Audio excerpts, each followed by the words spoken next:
Winter. I watched frantically as my colleagues stared at various computer screens around the lab, trying, but failing, to pay attention to the 50-some-odd tasks that went into the current experiment. I did not need to worry. They were all standout members of their respective fields, their motions begetting a certain competency not seen elsewhere.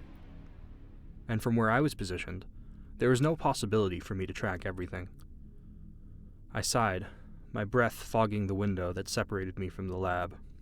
For what it's worth, I'm relieved to not be as technically involved this time, as I didn't care for the full-body protective gear. The hermetically sealed suits grew uncomfortably warm after a few minutes of mild activity, and those actually in the room had to wear them for hours at a time. I did it once or twice in the beginning, but I eventually made it a priority to avoid wearing them at all costs. I suppose that's one of the perks of my current position, no longer needing to do the hands-on work. My initial job had slowly morphed into an overseeing role as we made more progress and acquired more funding, allowing our initial group of 4 scientists to expand tenfold. So many new faces are being brought into our little world. I remember when this research group was first founded, and I was a much younger man, working in a much smaller lab. At the time, I didn't have as much funding, therefore limiting me to smaller projects, a mere percentile of the quantity of work I do now. I chuckled when I first heard the name Kelvin Research Labs. A bit on the nose for a group researching computer cooling. I suppose it doesn't matter much now. They clearly were fulfilling a need, as multiple investors, both public and private, financed them to the moon. When Kelvin expanded facilities to a lab nearby, it was immediately evident that my much smaller lab was destined to go under, being unable to compete with the resources that they could bring to bear, leaving little room for our grant-funded lab group. I left as soon as I could, partially for the lucrative offers that Kelvin was offering, but on a deeper level, I felt like I could do more. More than what a university-run grant lab could accomplish. It was no surprise that I immediately set sights and joined Kelvin. While they began in cooling systems, they found themselves with an abundance of funding and limited projects to spend it on. In the few short months that it took for me to join, they had expanded towards renewable energy sources and other related fields, meaning that they were desperate for scientists and researchers to assign to newly minted departments and fill seats. My specialty was in thermodynamics, and much of my preliminary work was in that field. I worked in that path for the first half of my career, improving upon cooling designs and developing new methods of heat exchange. Fundamentally, I worked to keep as much energy in their systems as I could, creating greater efficiency for nuclear power facilities and rapidly improving geothermal plant outputs. And for a while, I was satisfied. I got to attend conferences, world summits, and travel the world. And yet, I could do more. So when the summons from the director and his board arrived on my desk, I did not hesitate.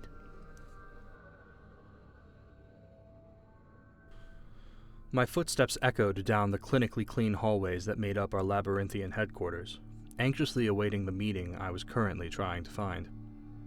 Turning a corner, I arrived at a nondescript door in an identical hall of an identical floor with only a single plaque to differentiate it.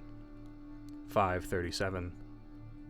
No other plaque, no other adornment. The noise of my shoes fade into silence as I stand outside the door, waiting for any signs of life. Nothing meets me. I shake my head, resigning myself to trusting my memory of the letter enough to recall the room number. Must be nerves. I take a moment to collect myself before entering into the room. It is a simple conference room, artificially lit and sparsely furnished. Several figures sit at a table, but my attention is drawn to a person in a dark suit standing at its head. In a word, he seemed forgettable, with graying hair and thin glasses adorning a face you could lose in a crowd. He nods at my arrival.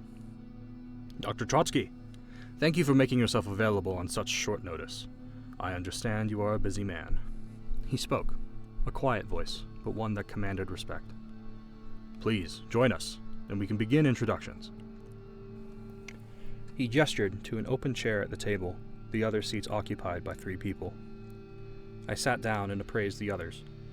They were all dressed in the typical research scientist attire, bleached lab coats, tidy name tags, with neat folds and precise edges. I suppose I shifted uncomfortably, as my slightly frazzled hair and shortness of breath from the walk advertised my shortcomings to the others. However, before the silence could grow complacent, it was broken by the man at the head once again. "Thank you all for joining me. I have the pleasure of being familiar with you all, but I am afraid that privilege isn't shared with you. Allow me to rectify that. My name is Benedict Graves, and I am part of the administrative council that runs Kelvin. You have all been gathered here to be offered a position on one of our newest endeavors. It is in a previously unresearched field and will prove to be a daunting challenge of our capabilities as a laboratory." As the words left his mouth, I saw the other scientists perk up. I won't lie, I did too. Who wouldn't? Here we are, all employed at a globally recognized lab, being offered an opportunity to be a part of something never done before? Graves continued. "Each of you represents what we consider to be the best of your respective field, and we hoped, with your combined efforts, we will change the world." He gestured to the woman across from me. With long black hair and piercing blue eyes, she carried herself with an air of haughtiness, inspecting us with a discriminating gaze, as if looking at a particularly benign insect. "This is Dr. Michelle Gasly from our biology division. Next to her is Dr. Malik Al-Hafin, computer technologies and programming." Gasly sniffed and turned away. Al-Hafin nodded curtly, his groomed hair and beard remaining staunchly in place, seemingly under some external force keeping it frozen in position. He wore a turtleneck under his lab coat, in silent protest to the typical dress shirt or blouse that dominated the fashion here. Graves then moved his hand to the other side. "That is Dr. Pedro Ruiz from Fluid Dynamics and Engineering." The man next to me waved nervously at the others. He wore round glasses, framing his narrow face. Upon closer inspection, he looked more uncomfortable than I did, his eyes darting from side to side, refusing to meet anyone's gaze. I watched as he pulled at the cuffs of his sleeves, clearly desiring to be anywhere else in the world, much less in this room right now. I chuckled inwardly, and shifted my attention from Ruiz back to Graves, who spoke when our eyes met. "Finally, we have Dr. Lionel Trotsky from our Thermodynamics and Energy Department." I managed to nod, all the while attempting to mask my disdain. I was the best and most experienced geothermal researcher in this facility, not just some lab rat from the Energy Department. Luckily, I did not need to hide it for long, as the attention turned back to Gasly when she cleared her throat, then spoke. "What are we going to be researching? We have quite the collection of experts here." She paused before experts, as if she doubted the aptitude of the word in this scenario. She was trying to snub us, something that I almost respected, if I wasn't one of the objects of her condescension. Graves nodded. "Yes, we do indeed." He hit a button on the remote that suddenly appeared into his hand from an unseen pocket, and the wall behind him lit up, becoming a screen for an additionally unseen projector. There was a single word on the screen. Cryogenics.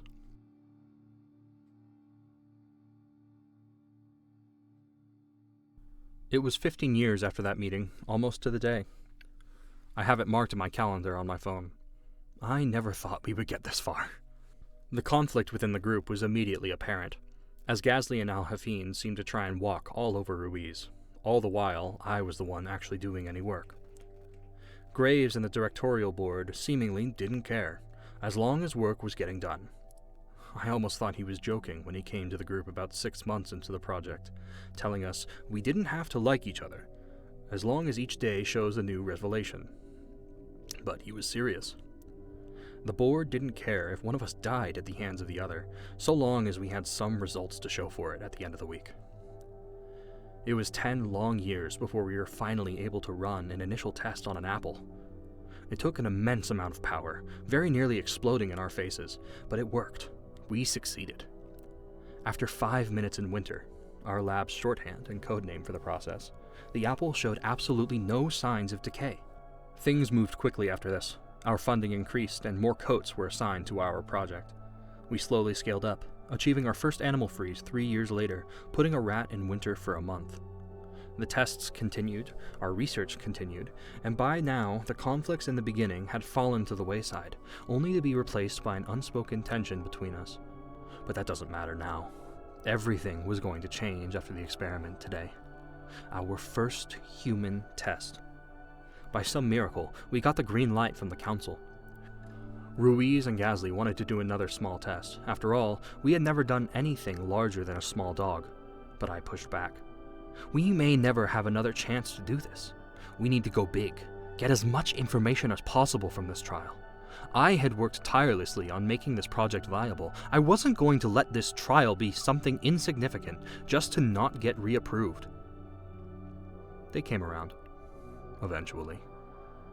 I had to make some compromises, but we agreed to a year-long trial. Preparations were made, our large-scale prototype was tested and completed. We were so close. I was so close. And of course, my job was already done. I just needed to wait. So there I was, watching my colleagues and coworkers in their protective gear through a sheet of reinforced glass. They were almost ready to initiate snowfall. Al-Hafim kept walking by, giving me a thumbs up and a gesture to the readout across from me. 3 minutes. 3 minutes till winter. I allowed my mind to wander, imagining how it would feel. Just a blink. Cold. Freezing cold. For a single instant. Then waking up. A year later. The possibilities.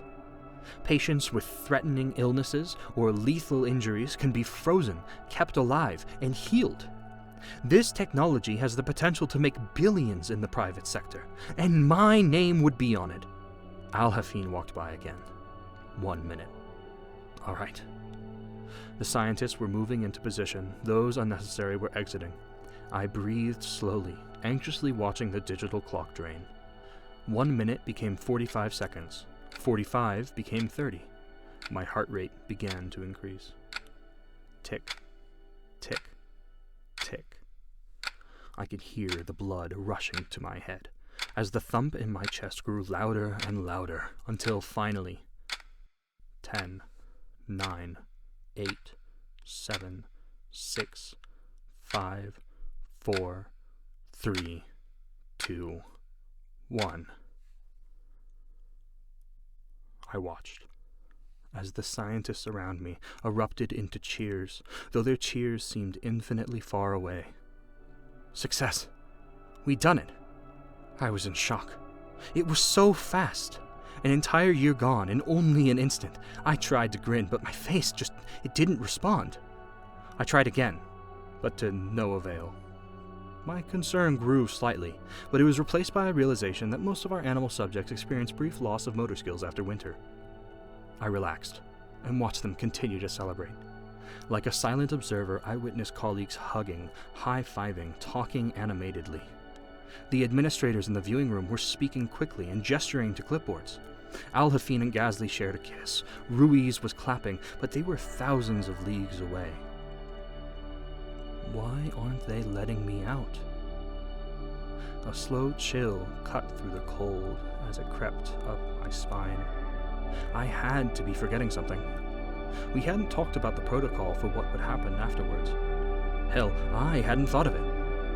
And they were all still there, laughing, smiles for miles. Why were they just standing there? Standing there. They were all in the same position from when winter came. I shouldn't be seeing this.